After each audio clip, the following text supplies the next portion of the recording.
Well, the war between Israel and Hamas has been casting its shadow over social media as well in the past week. Fake news is spreading, arguably like never before, while some users have claimed they're being censored by Meta, that's the parent company of Facebook and Instagram.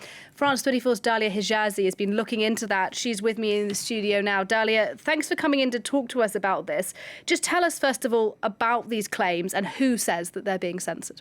So there are claims about censorship taking the form of shadow banning, Nadia. Now, a lot of pro-Palestinian users and influencers have seen in the past few days, have seen their content removed.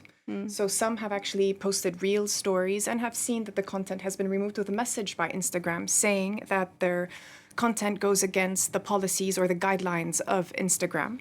Others were unable to live stream. Some actually had seen their handles blocked. Now, another form of censorship, they claim, again, the pro-Palestinian users and influencers that they are being subject to is shadow banning. Now, shadow banning is when you're able to publish your content. So nothing seems unusual initially. It's online. However, you realize very soon that the reach is very low. So there are very low views, a number of views, shares, comments, or even reposts. Now, this mainly concerns all the pro-Palestinian content they claim. There's this influencer who says how she had posted a story a few days ago, so showing sympathy with what is going on with the Palestinians in Gaza, condemning the violence, obviously.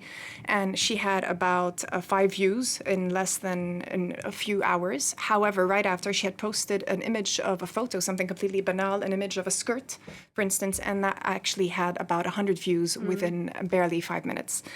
So this is not the first time that those influencers or pro-Palestinian users claim that they have been censored by Instagram. This actually took place during the May 2021 protest in Sheikh Jarrah in Jerusalem.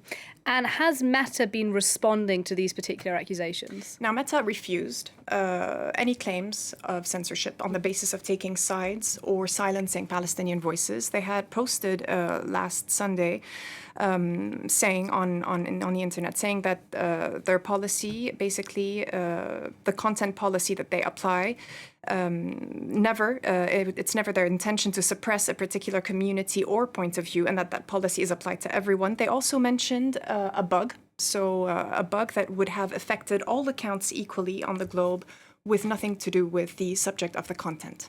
And finally, Dalia, tell us, how have users been sort of trying to get around this shadow banning? Now, there has been a memo that's been circulating on Instagram with certain tips and techniques of how to ensure higher visibility.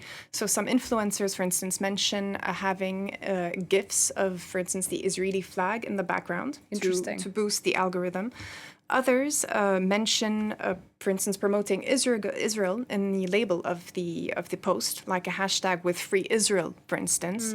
But we noticed as well that several of those pro-Palestinian users and influencers have flocked to other platforms like LinkedIn, which is usually used for professional networking, but is now seen as an alternative to those pro-Palestinian voices.